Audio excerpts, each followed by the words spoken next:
Yes, this is the final lecture, and so as I have been saying in the schedule, I think that today I'd like to end with some applications of the Athena code. And because there's lots of things you can do with it, I thought I would describe to you several different applications in kind of high level, not too much detail. Rather than focusing on one particular application in great detail, I thought I would give you just some highlights from a couple of different areas of application.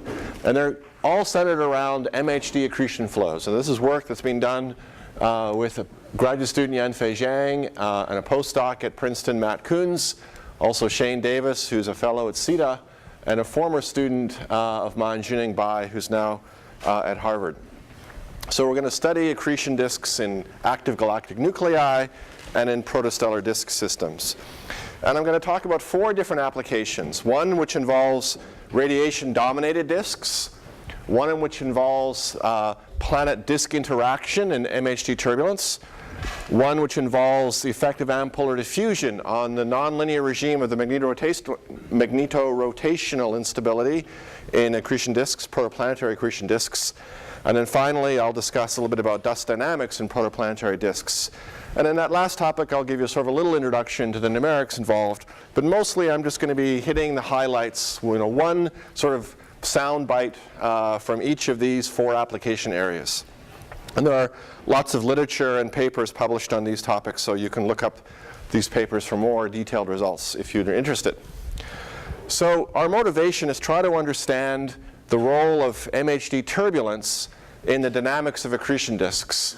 It's been known now for over 20 years that magnetized Keplerian accretion flows are linearly unstable to the MRI, and that through numerical simulations, we've learned that the MRI saturates as MHD turbulence, and this turbulence has a very significant Maxwell stress associated with it, which transports angular momentum. So the standard alpha viscosity that people use for modeling disks is not really a viscosity at all. It's actually a turbulence stress associated with a fluctuating magnetic field and a slightly smaller Reynolds stress associated with a fluctuating velocity field.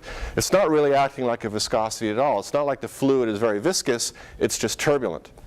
And so a number of people, including myself, have been interested in trying to understand the implications of the MRI in accretion disks in very many different contexts. And so this talk is all about applications of the MRI in different contexts. And you can see this little movie, which is a simulation of an ideal MHD disk, a shearing box simulation, a small piece of an accretion disk showing the development of turbulence.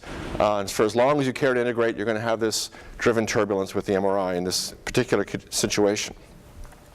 So let's start with the first topic, radiation-dominated disks. Why would we care about radiation? Because in black hole accretion disks, the radiation pressure is larger than the gas pressure over a very significant range of radii in the inner parts of the disk.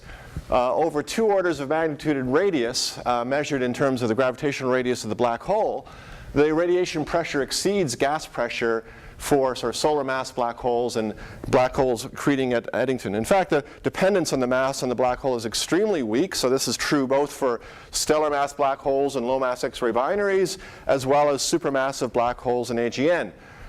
So what is required is that they be accreting at a high rate so that they're luminous systems. So they're quasars or X-ray binaries.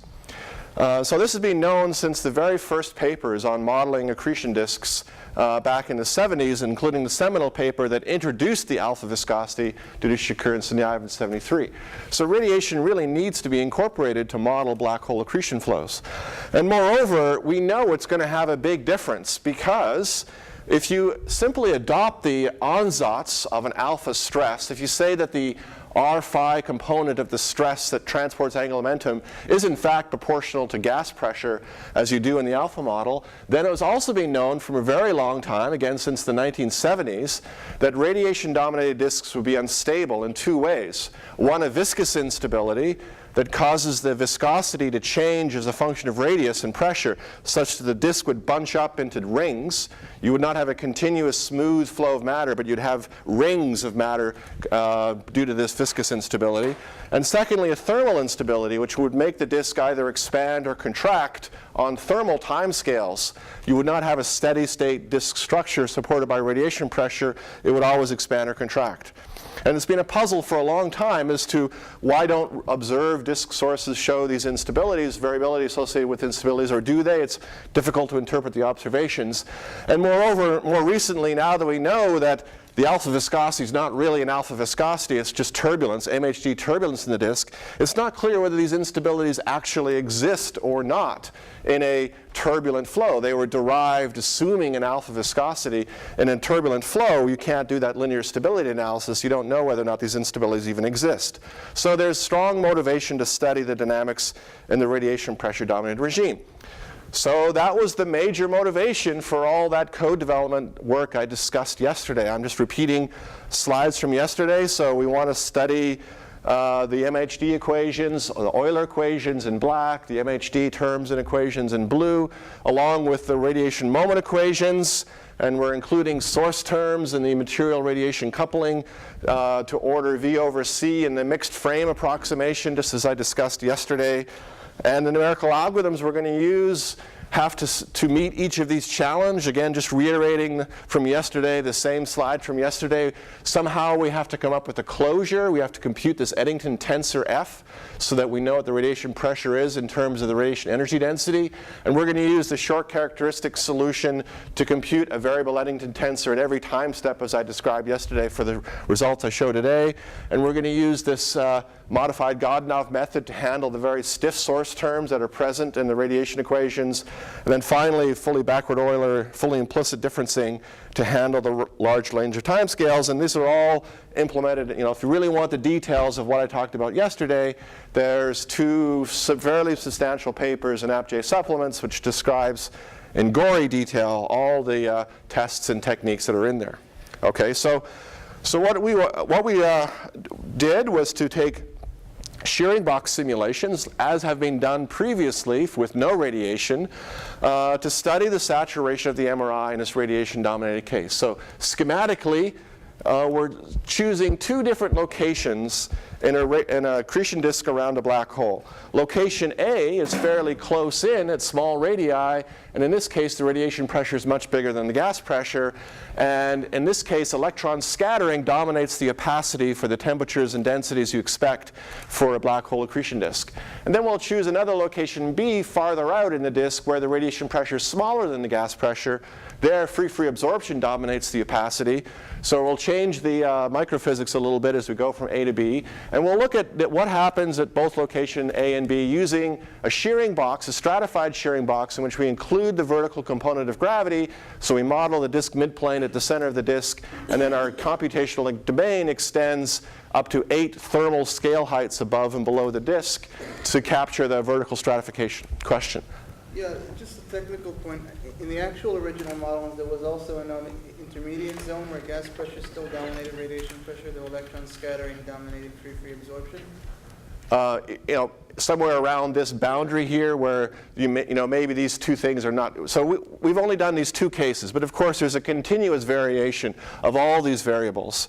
And you could find other locations where electron scattering could be equally comparable to free absorption, and the radiation pressure would be. Is that what you're asking? Yeah. In the original Shakur and Sunyaev model, there were 3 zones. Yes, and we've only just taken these two for this case. So these are just sort of example to demonstrate, see what's going on.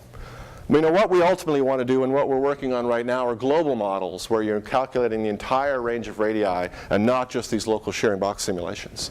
But it's good to start with shearing boxes because that's what's been done before, and so we can also test our methods. We're going to use a box size which is 1 scale height in the radial direction, 4 scale heights in the azimuthal, phi direction, and then plus or minus 8 in the vertical direction. And resolutions that go from the minimum that seems to be required to resolve the MRI, 32 per H, up to 64 per H to test convergence. And sort of just to get your mind around where, what kind of numbers we're dealing with, you can scale these to any kind of black hole you like, but a typical scaling might be a 6 solar mass black hole, 6.62. That's so for an X-ray binary. We're at 30 gravitational radii at location A. a very, very high optical depth through the disk, 10 to the 4 in this case, and temperatures of 10 million degrees Kelvin. So again, this is to make you realize that these radiation pressure dominated regimes are extreme regimes. So this is very high energy flows with gas pressures and gas temperatures of 10 million degrees Kelvin. Location B, same black hole, but much farther out, 300 gravitational radii, just to get your sense of what these numbers kind of mean. You can scale them to many other sizes if you like. So we're not the first to attempt this problem. Previously, this exact same problem with these exact same parameters have been studied in a series of papers by Hiroshi et al. Although they use a much smaller computational domain than what we're using, they only use a quarter of a scale height in the azimuthal direction and only 2 scale heights, sorry, a quarter in the radial and 2 in the, so the box is 4 times smaller in the radial and 2 times smaller in the azimuthal, which will end up making actually a big difference. But otherwise similar, although they're using flux-limited diffusion as Neil Turner and I implemented in the Zeus code. So they're using the module that Neil wrote to study these stratified accretion disks using Zeus. And their major result was that they didn't see any thermal runaway, any thermal instability. So when they run a shearing box simulation of a radiation-dominated disk in these small boxes, here's plotted the radiation energy density versus time. You see it's 600 orbits, a very, very long time evolution. And while it's fluctuating around, it does not run away. So sorry, the red line is the radiation energy density.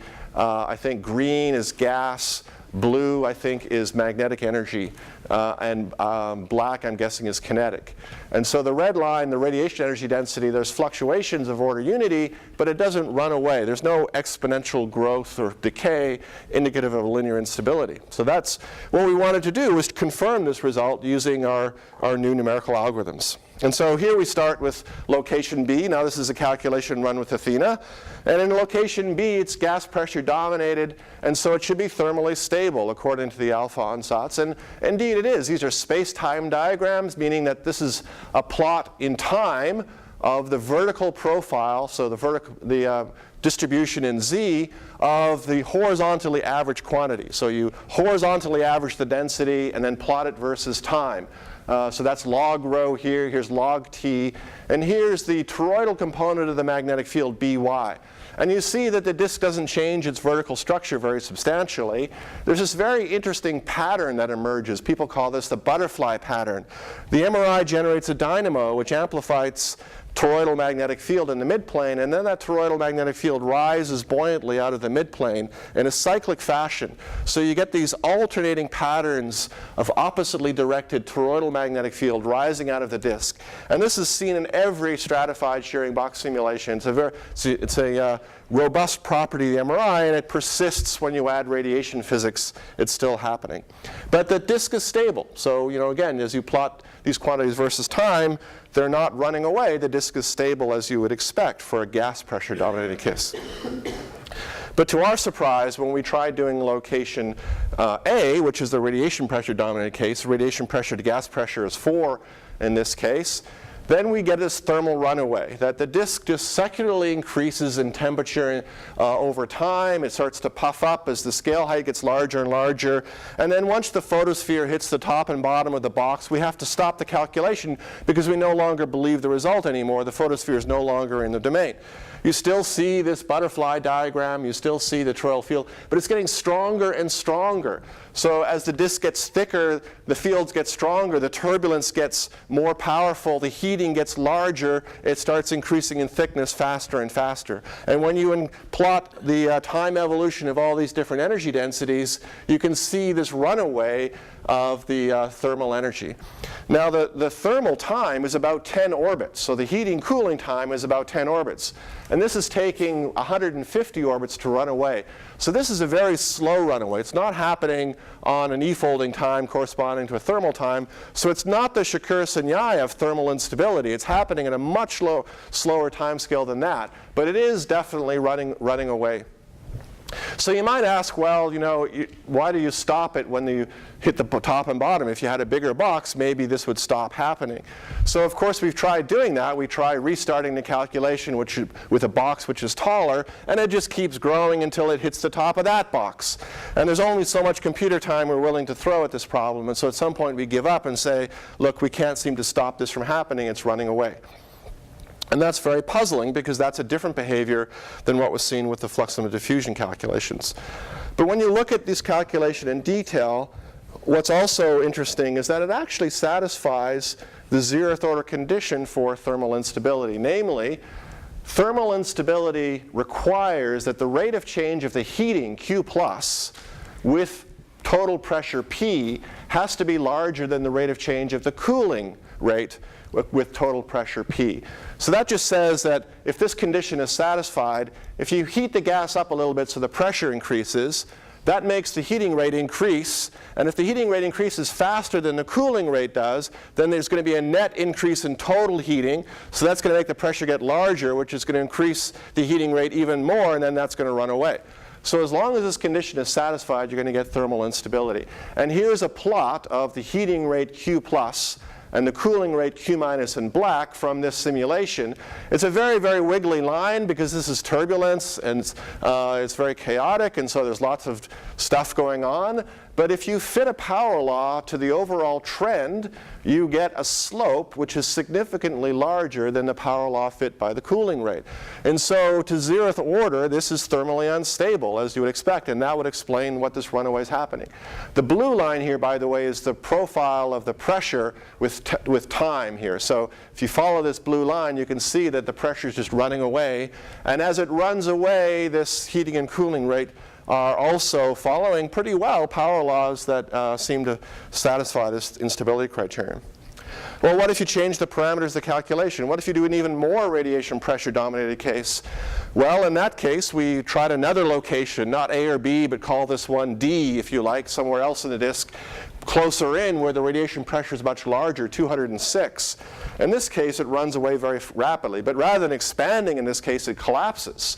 In this case, the disk collapses down to a thickness that we can't possibly resolve anymore, so we give up the calculation when the disk is so thin, all the matter has fallen into a region so thin we can't resolve, we say it's collapsed. And again, if you plot the time evolution of energy, you see it drop away. This calculation uses the variable Eddington tensor.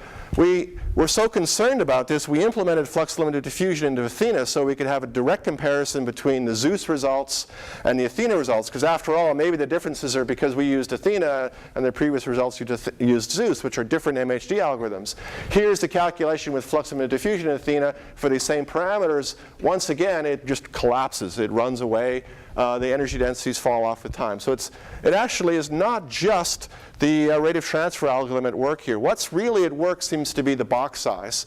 If you use a smaller box like Hiroshi et al. Did, and you use flux limited diffusion, then we can reproduce thermal stability with Athena.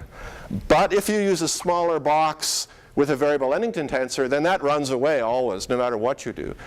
So it's a little confusing and shows how sensitive some of these results can be on doing the rate of transfer, the algorithms for the rate of transfer. But the bottom line, and I think one that's taken over a year to sort of come to agreement on, it's very difficult to understand the differences between these complicated methods. I think the bottom line that everybody would agree on now is that strongly radiation-dominated disks are thermally unstable. They show a runaway. And the question is, what does this mean for observations of quasar disks? The key is that we have to do global simulations, because if you imagine these local shearing patches, we're saying that each one's going to be expanding or contracting. Well, that doesn't make sense. If you have two neighboring shearing boxes, they're going to talk to each other. If one's expanding, one's collapsing from this thermal instability, there's going to be radial flow. So the saturation of the thermal instability is going to be strongly affected by radial fluxes of energy and radiation. So the only way to study the saturation of thermal instability is in a global model. So while we're seeing thermal runaways, we don't know what it's going to look like in a real accretion disk until we do the global simulation. And so that's the next step in the calculation. So that's the first soundbite I want you to take away, is that when you use these fully full transport methods, we find disks are thermally unstable in the radiation-dominated regime, which is an interesting result. It's taken us 40 years to get there from the original Secure and Sinyaev papers, and it's lots more to go. So, and now for something completely different. Let's completely forget about radiation-dominated disks. Let's jump all the way to protoplanetary disks, disks that contain planets embedded in them. I want to discuss a topic about just a small sampling of results from Xiaowan Zhu, a postdoc at Princeton, studying the interaction of planets with protoplanetary disks. So as I'm sure you've heard several times at this meeting, and I'm sure you've heard elsewhere, there's intense interest in trying to understand how planets, newly formed planets, interact with the gas disks out of which they formed. If they grow large enough, they can produce gaps in the disk. They can produce circumplanetary disks, and there's accretion streams and so on. So we'd like to understand the dynamics of the flow, the gas flow, when you have a planet embedded in one of these disks. And so we want to take a shearing box simulation, cut out a piece of the disk around a planet, and study the gas flow around the planet. Now this has been studied, again, for decades. And there are hundreds of papers that study the gas dynamics of disk-planet interaction, but almost all adopt this alpha ansatz for treating the angular momentum transport in the disk. But we know that angular momentum transport in disks is not due to viscosity, it's due to MRI turbulence. So what Xiaowan would like to do is understand, does anything change in planet-disk interaction dynamics when you do an MHD simulation and model the MHD turbulence directly rather than trying to mock it up using an alpha viscosity? And the best way to answer that question is to sort of show you what it looks like. So here's the shearing box calculation with the planet embedded in the middle of the disk, with MHD turbulence, vigorous turbulence having developed. And this is isocontours of the density. So where it's transparent, the density is low enough, you can see through the disk. And the red regions are the regions of highest density. You can see material is sort of accumulated around the planet. But boy, it sure looks different than that simple picture we drew before. Why? Because the turbulence, as we've known for a very long time, generates large amplitude density waves. These spiral density waves, and these density waves just propagate across the gap. The gap's not completely empty, there's gas there. So you see these density waves propagating across the gap. These density waves, in fact, are weak shocks, and you see the shocks interacting with one another. The planet's trying to produce a wake, but the wake is being buffeted by all this turbulence. The density perturbation in the wake is smaller than the density perturbation in the turbulence. And so there's a nonlinear wave turbulence interaction occurring between the planetary wake and the MHD turbulence. And boy, you just sit here and watch. I love watching this movie, and I don't know about you, but I love watching this movie because it's just amazingly complicated. This is what really should be going on in the gas dynamics around these protoplanetary disks. And so just visually, it certainly doesn't look like what you would get from an alpha disk. And just to drive that point home, that's the direct comparison. So here's a snapshot of that simulation showing the surface density from the MHD simulation with a direct comparison to a viscous hydro simulation in which we've chosen an alpha so that the stress is exactly the same as what you get from the MHD simulation. We can't control what alpha is in the MHD simulation. It is whatever it is produced by the MRI. So we run the MRI simulation, then we take that alpha and we run a hydro disk with exactly the same value of alpha, and that's what you get. And yes, they look completely different. So the structure of planetary wakes and gaps are very, very different depending on whether you have MHD turbulence or whether you have alpha viscosity. Yes? So clear, it's only interacting viscously, it's not interacting gravitationally? The planet is interacting gravitationally with the gas. So the planet is just a point mass potential, a softened point mass potential at the center of the grid. It's not accreting, it's simply giving some resonance. So we're not using a sink particle here. I mean, gas does get gravitationally bound to the planet. And so this little black blob here is a lump of gas which is now in hydrostatic equilibrium in that gravitational potential of the planet. I wouldn't believe the structure of the flow there because we're using a softened potential and we don't have cooling and all the physics you need to model accretion onto the planet. But there is a little bit of gas that's gotten stuck here, and there's the regular horseshoe orbits that you have in the kinematics of this potential in the background flow. Paul? What's the equation state? This is isothermal. Why the planet is black and not red? We just cut off this exceeds the color table, so it's gotten black. So the highest density here is right there. Is that the same color table on both sides? It is the same color table on both sides. That's right. So if we use the color stretched for this would be very, very difficult to see the density wake in the hydro simulation. So we stretch the color table so that you can see the hydro simulation. And then, question, yes, Mark. Oh yeah. So I'm just trying to understand around the planet in its isothermal, so very soft solution state. Why doesn't the density inside? Okay, there's no gas. There's softening in the gravitational potential here. So Okay, there's no gas self-growth. no gas self. Right, okay. So That's what right. limits the Right. the growth of the Yes, density. right. We're not doing anything different than anybody else is doing with the viscous simulation. We're doing exactly the same thing that everybody else is doing, except we're doing MHD and not alpha. I should also point out that this is a relatively low mass planet. So it's about 1/10 of a thermal mass. That's important because if you have a high mass planet, it immediately blasts these huge gaps. It generates a nonlinear shock wave at the planet location. And so in that case, you would also see a big gap here in the MHD simulation. So this is for the case where the planet is a thermal mass or less. For the experts in the field, you can sort of know what that means. But what's really intriguing here is that that the MHD turbulence dominates the picture here. So the density fluctuations, the turbulence is the thing you notice most. But those are random, they're uncorrelated. And so if you average them together, they would go away. So let's just do that. Let's just take a whole bunch of snapshots from the MHD simulation and average them together and see what the time average density profile looks like. That's what this movie is doing. It's averaging together frames, and that's the number of frames that we've averaged together. And to me, I think quite remarkably, the turbulence all goes away, and out comes a wake. There actually is a wake there in the MHD simulation. It's just that its amplitude is so small you can't really see it. And there is a gap there as well. And you can see from the low density, the blue region in the MHD, there is a gap and there is a wake in the time average profile. Of course, still, when you take a picture with ALMA, you do not get a time average profile of the disk. So what an observer will see was what I just showed you before. But in terms of theory, there is a wake here. You can calculate the shape of the wake. You can you can look at the width of the gap and so on. And so there are wakes and gaps there. But they are still very different in the hydro case. For example, the depth of the gap is much higher in MHD than it is in the hydro case. And the shape of the wake is significantly different than in the hydro case.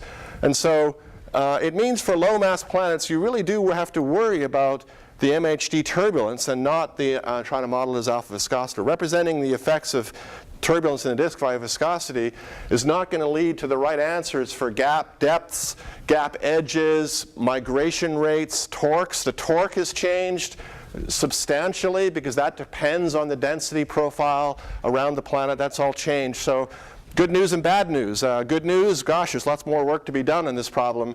Bad news, there's a lot more work to be done in this problem to understand really what's going on in disk-planet interaction. Which is the mass of the planet in this? It's the same case as I just showed you. So it's still like it's 1/10 of a Jupiter mass, call it.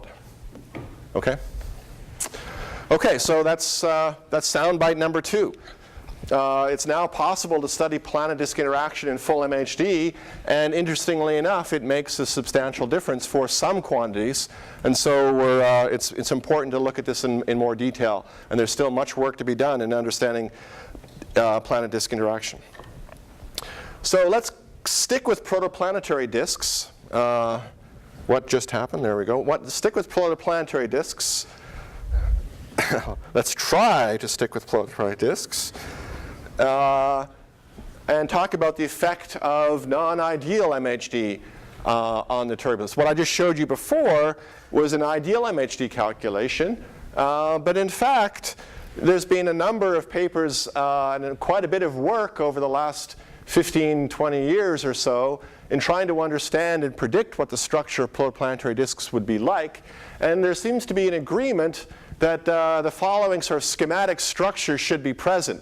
The inner part of the disk should be hot enough temperatures above, say, 1,000 Kelvin, that the disk is ionized and strongly coupled to the magnetic field. So in that region, from the stellar surface to about 1/10 of an AU, then you can apply ideal MHD. But beyond that, the midplane of the disk is so weakly ionized, you can't use ideal MHD anymore. Several non-ideal MHD effects come into play, such as ohmic resistivity, ambipolar diffusion, and Hall effect. And so that region is thought to be laminar, since there's no coupling to the magnetic field, there's no MRI turbulence, and it's possible that, for example, dust might settle into a thin layer in this so-called dead zone. The surface layers of the disk are still ionized by external sources, non-thermal sources of ionization. So either X-rays from the central star, which is probably the most important thing, but also cosmic rays from the ISM, that can ionize the surface layers, so they're coupled. So we have an active layer which is turbulent and a dead zone with dust that settles in the middle. And that sort of goes from a few tenths of an AU out to, say, 10 AU, depends on the exact disk model. And then beyond that, the surface density of the disk is low enough that these non-thermal sources of ionization can just propagate all the way through, and so the disk is weakly ionized all the way through, the dead zone goes away, and you should have non-ideal MHD effects applying throughout the disk beyond, say, 10 AU. So how do we calculate the relative importance of these different non-ideal MHD effects? Well, again, it's been an active area of research. A number of papers by different groups, I listed a couple of here, have taken a minimum mass solar nebula model. So you want to take a particular model for the density distribution, temperature distribution in the disk, and then you calculate what the ionization fraction is, including things like cosmic rays and X-rays from the central star. And you calculate the ionization fraction as a function of vertical height in the disk. And this is what this plot here shows. So this plot shows you vertical height Z over H versus magnetic field strength. And that's because these ambipolar diffusion and Hall terms are nonlinear terms. They depend on the field strength. So estimating how important they are requires you to assume some kind of field strength in the disk. It's a very, very busy plot, so let me not go into the details, but let's just focus on the colors. In the red region, ohmic dissipation dominates. So within, say, 3 scale heights for very weakly magnetized disks, up to, say, 1 scale height and more strongly magnetized disks, ohmic dissipation is the most important term. It's so important that the disk was probably laminar. So that's the dead zone. Wherever this red region is, that'll be the dead zone in the disk. No MRI turbulence because ohmic dissipation is very strong. Above that, in strongly magnetized disks, we expect an active region, but one in which ambipolar diffusion is the most important term in the equations. If the field is weaker, then the Hall effect might be more important. So what we'd like to do is try to study the effect of these layered accretion models where we include ambipolar diffusion in the upper layers of the disk, because the active zone is not ideal MHD. It is going to include terms like ambipolar diffusion. So we're doing shearing box simulations. Again, just like the radiation hydro, these are vertically stratified shearing box simulations, 1 scale height in radius.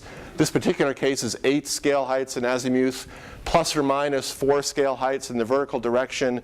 And then we impose a profile for the resistivity, eta, and the ambipolar diffusion coefficient, such that the midplane has a very high resistivity, high ambipolar diffusion, and generates a dead zone. So we just take the model I showed you before and map it onto this disk, so we get a dead zone in the middle, and then we get an active layer above and below the disk where ambipolar diffusion is dominating. And then we run this 3D simulation for a long time and see what the structure of the dead zone and active layers look like. And so here's a space-time diagram of that kind of a result. So the top layer includes only ohmic dissipation. So this is the vertical height versus time of the horizontally averaged one. I think this is the toroidal magnetic field in this case. And so, it actually pops out very clear. Look, there's definitely a dead zone, nothing going on in the middle of the disk. And here's this active zone, this layer above 2 scale heights where there is MRI turbulence. And you see this little butterfly diagram is trying to operate in this active zone, although because you're way up in the disk, it looks a little distorted. At later times, you begin to get magnetic field in the middle, but it's very laminar, very smooth. It's not like there's turbulence there. What's going on with that? Well, resistivity is diffusive. Magnetic field can diffuse very easily when there's strong resistivity. You're generating magnetic field in the top and bottom layers, it just diffuses into the middle. It doesn't couple to the gas, so it doesn't generate turbulence, but it's there. So there's a very weak magnetic field in the midplane. In fact, Neil Turner first noticed this and called this the undead zone, because now the magnetic field is actually getting back into the dead zone. And there's a small stress associated with this ordered magnetic field in the dead zone. So and we're back to undead quantities in this. There's an example of the undead zone being generated here.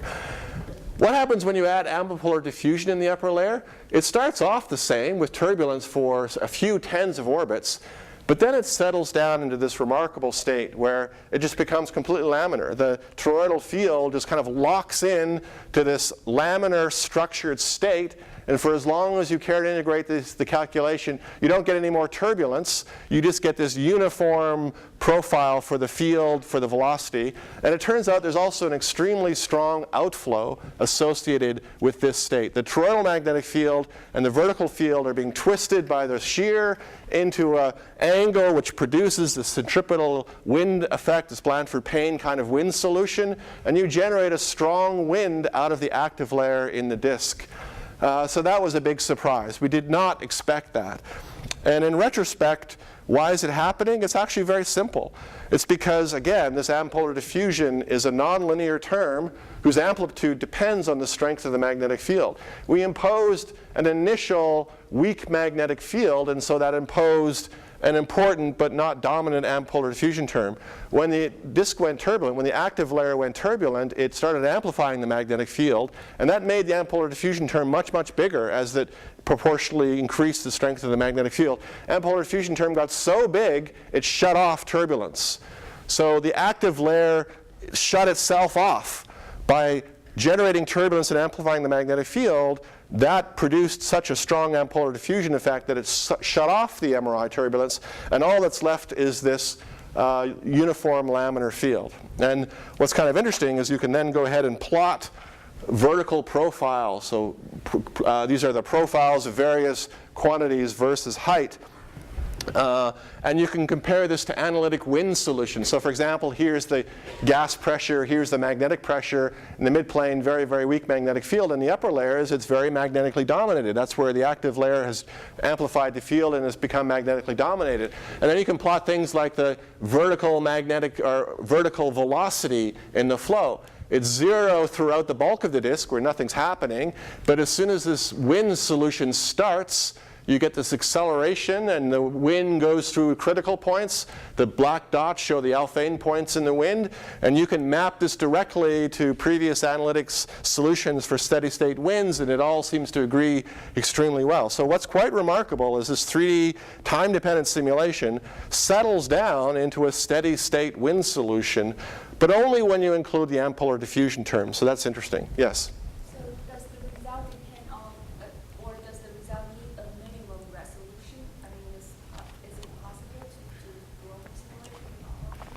Once it's reached this wind solution, you can certainly cut down the resolution. But to make it through this initial turbulent phase, you still need this 32 per H to resolve the MRI reliably in the very, very beginning. But that's just this transient phase, you know, to make it to there. Yeah, so again, in order to really understand how these winds are going to be affected by global effects, you know, it seems like what this calculation suggests is that if you remember that structure of a disk, this dead zone layer between, say, a few tenths of an AU and 10 AU is going to be dominated by winds coming off the active layers. But to really confirm that, you're going to need to do global simulations. And moreover, we'd like to be able to include the Hall term, because if the magnetic field is weak enough, the Hall term can be very important. And so that's the next steps in this calculations, is to look at how Hall in the active layer might change things and how global.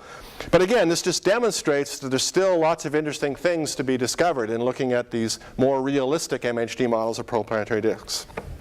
So my soundbite is that ohmic dissipation is not enough to model the non-ideal MHD of disks. We know that ambipolar diffusion and Hall is important, and when you add them, you change the MRI in very substantial ways. And so we really need to include all of these non-ideal MHD effects. And with ambipolar diffusion, for example, we can get powerful winds produced from the disk. Of course, this is also interesting because winds are observed in most star-forming or planet-forming regions, and so this may be the mechanism, connects to that mechanism. So, my last 20 minutes or so, one more soundbite, jumping around a bit, but well, let's stick to the theme of protoplanetary disks, but let's talk about another completely different aspect of protoplanetary disks. Let's talk about the dust dynamics. So I showed you this picture before of the basic structure of a disk. And we focused on just the gas dynamics in this regime here, where we included ambipolar diffusion in the active layers. But we totally ignored whether or not there would be dust there and what the dust dynamics might be. So let's focus on this dust settling layer, where the dust may have settled to the midplane. The dust density is much higher now than it was in the ambient interstellar medium, no longer just 1% dust by mass. It could be much larger from settling. What happens in that case? Well, we have to consider the dynamics, the aerodynamics of these solid dust particles in the gas disk. And so we need to consider how dust particles move. They would move under the action of gravity from the central star. That's just, you can represent that as just the square of the Keplerian frequency at the position r. Or this acceleration is just the vector r onto the accelerate omega Keplerian squared. And in addition to the gravitational effect that making these dust particles orbit around the star, there's going to be a drag term if there's any difference between the gas velocity and the particle velocity. So for each particle I, if its velocity v is different than the local gas velocity at its location, then there's this drag term where Ts is a stopping time, a coefficient that represents the strength of the drag between the solid particle and the gas. And you can define a dimensionless stopping time just multiplying this dimensional time by 1 over by the orbital frequency omega. And so what is the stopping time? Well, for small particles, if the size of the particle A is less than the mean free path of the gas particles in the gas you're considering, so these particles are so small that they're smaller than the collision mean free path of the gas, then you're in the so-called Epstein regime. And you can calculate the drag in the Epstein regime from first principles from the Boltzmann equation by considering particle collisions off a solid sphere A.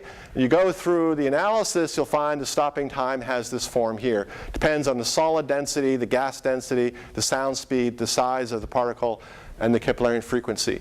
And for a particle at 1 AU, the stopping time is 10 to the minus 3 for 1 centimeter particle. So to get stopping times bigger than 10 to the minus 3 in this dimensional, so that's 10 to the minus 3 the orbital frequency or orbital time, the shear time really, 2 pi that times that, then they have to be centimeter size or larger. So these are, the aerodynamics gets interesting for sort of centimeter sized particles and larger. That's where the stopping time gets to be of order orbital times, and that's the interesting regime.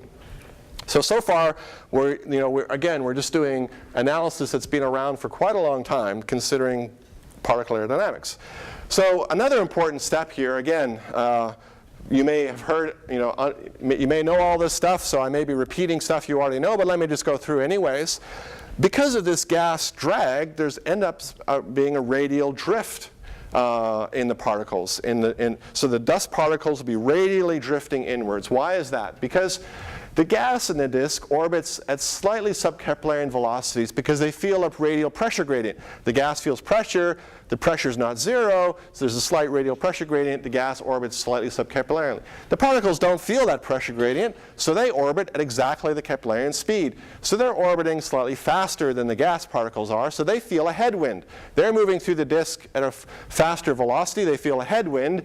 That produces a drag term, which decreases their angular momentum and makes them fall inwards.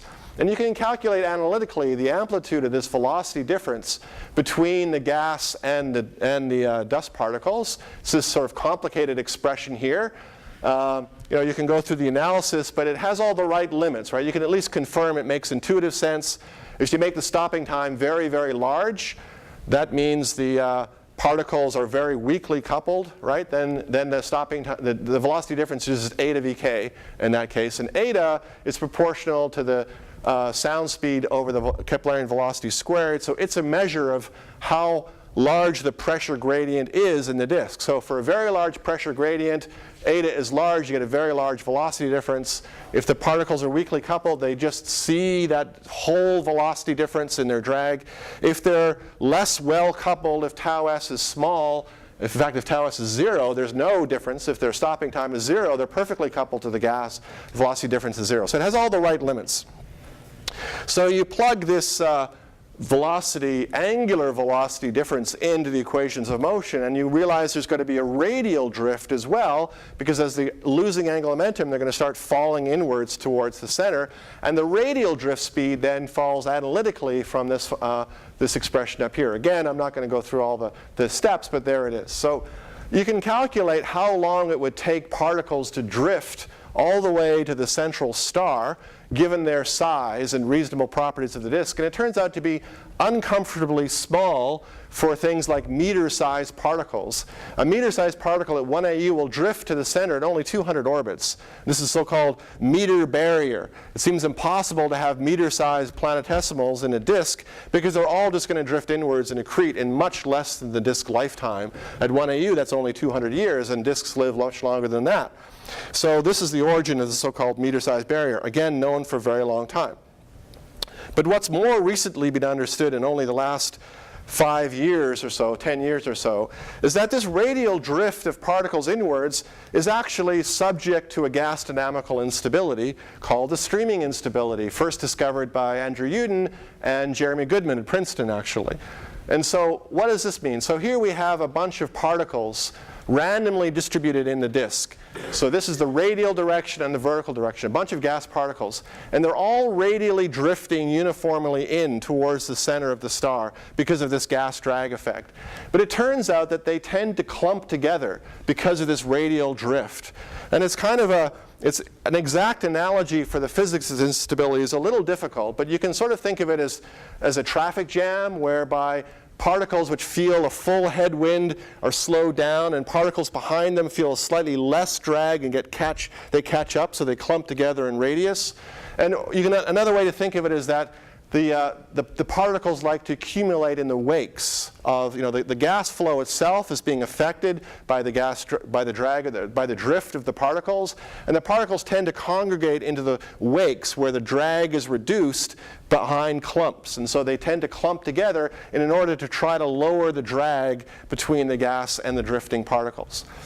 And so this streaming instability can be derived analytically, and you can calculate growth rates. And the bottom here is a plot of the linear dispersion relation, the growth rate of the instability for different gas to dust densities, this is actually dust to gas densities, and different stopping times along the vertical axis. And white is higher growth rate. So you can see that the highest growth rates occur for stopping times near 1 and for dust to gas densities near 1. So you need dust-loaded gas, so that's that settling layer where the dust has settled down and increased the dust density. That's where the streaming instability is going to operate. And you need to get particles that are centimeter or larger for this to get going. For very, very small particles, their stopping time is so small, the growth rate here is very small. But if this streaming instability gets going, it can be very important. So, as I'll show you in just a second. So how do we model this numerically? Well, we have to solve the equations of motion for the dust particles. So we simply solve the gas dynamics as we always have, using the same algorithms as I've described over this week. But in addition, we have to add in the equations of motion for a large number of particles, millions, hundreds of millions of particles. So we need an n-body integrator for the particles. And the n-body integrator has to follow the gravitational motion. That's easy. That's just analytic Keplerian motion. But you also have to include the drag term. That's what's tricky, because you've got to calculate the difference between the local particle motion and the gas velocity at the particle position. But tricky but straightforward. You You can add in a large number of particles. You can give them an arbitrary mass distribution. So your particles don't all have to have the same mass. You can have some power law mass distribution in the particles. You then integrate the equations of motion. We're using a second order integrator, a semi-implicit integrator, which conserves the orbital energy. These are so-called symplectic methods. They're very important for doing orbital dynamics. Anybody doing planetary dynamics knows that these symplectic integrators are very, very useful because they conserve the orbital parameters exactly. We're adapting the same techniques. We're using fully implicit integration for very, very short stopping times, because then the drag term is extremely stiff, and the method will be unstable if you don't have a fully implicit method. So our method adapts to the stopping time of the particles. And then finally, we have to map the dust density onto the mesh, and we also have to interpolate the mesh velocity to the particle positions. So there's going to be an interpolation algorithm needed in order to take the dust particle distribution and map that to a dust density on the mesh, and vice versa. And so we're using something called triangular shaped cloud interpolation. Anybody familiar with plasma physics and particle and cell, or so-called PIC codes, or if you're familiar with particle mesh codes for doing n-body integration, dark matter integration using particle mesh, you've already heard of all of these terms. These are exactly the same techniques. These triangular shaped clouds are used in PIC and in particle mesh codes to handle the same things, mapping particles to a mesh. And so we have a couple of test problems, including, linear growth rates of the streaming instability is a great measure of the accuracy of the scheme, and again, reproducing that it converges at second order. I always think linear convergence tests are very, very powerful. And then you can just try following that streaming instability into the nonlinear regime. And so here's images at different numerical resolution showing how the dust breaks up. We started off with this uniform density everywhere, and at the end, it's generated this really complex structure in the dust density. So what the image is showing you is the density of the dust particles mapped to a mesh. And you can see that almost all of the particles have been accumulated into high density filaments and blobs. And they've left behind voids. Again, they're all trying to avoid the gas as much as they can. Whenever they see the gas, it's like being outside on a windy day. You try to hide behind buildings and trees and so on. The particles are trying to hide behind each other by accumulating into clumps so they can avoid the drag produced by the gas. And so what's interesting about this is that we expect now the dust density in these settled layers to be extremely inhomogeneous, very, very clumpy because of the streaming instability. And then you can ask, well, what if you added gravity to this problem? If you added self-gravity to the particles, some of these particle clumps are large enough you can push them over the edge of gravitational instability. And so there was a very interesting paper 5 years ago or so that actually demonstrated this directly. So doing, again, a shearing box simulation of the streaming instability with gas dynamics and particles, as I've just shown you, but then also including self-gravity between the particles. So using an n-body code, a tree code, to do the gravity between the particles. And whenever the dust density got to be large enough, it would sometimes fragment into a gravitationally bound clump that you could then identify as a planetesimal. This particular clump, I think, has the mass of Ceres, one of the largest asteroids in the asteroid belt. So it forms clumps that are sort of astronomically interesting, and they seem to be a way to go from centimeter-sized particles directly to planetesimals, going through the meter-sized barrier extremely rapidly. You don't need meter-sized particles. You don't need to slowly grow from centimeter to meter to so on. You can go directly from centimeter to thousands of kilometer-sized particles through the streaming instability with gravity. So that's a very attractive way of avoiding the meter barrier. But it still leaves lots of interesting questions, like how do you get from dust grains in the interstellar medium, which are micron size, millimeter size, up to centimeter size? Something still is going on to grow the particles in size to at least centimeter sizes so you can get the streaming instability going. Once you get it going, it looks like a very interesting way to get past the meter-sized barrier quickly and get to planetesimal, kilometer, tens, hundreds of kilometer-sized planetesimals that can then be the seeds for planet formation, for terrestrial planet formation, core formation for giant planets, and so on. So my last soundbite in particles and disks is that the streaming instability is turning out to be a very interesting way to get past the meter-sized barrier and produce the seeds for planetesimals. Again, something that's only been known by being able to do these accurate nonlinear simulations of the dust particle dynamics. There's still much more to be done in dust particle dynamics. It's interesting to put planets inside the disk where it's opening a gap and see how that affects the dust distribution. There's quite a lot of work going on that right now to be able to compare to the ALMA data that, for example, Meredith Hughes showed us on Monday and Tuesday. We can begin to model that data directly using these kind of numerical methods to treat both the dust and the gas. So here's my overall summary. Again, we did radiation dominated disks. They seem to be thermally unstable. That's new and interesting. Planetary wakes in MRI turbulence, definitely that's very interesting, very different than what you see with hydrodynamics. Ampolar diffusion makes a big difference. We can get these powerful winds. People have been looking for these for decades. They seem to fall out naturally when you have ampolar diffusion. And then finally, the streaming instability is a new and very interesting aspect of gas-dust interaction in protoplanetary disks. And with that, I'll conclude. So thank you.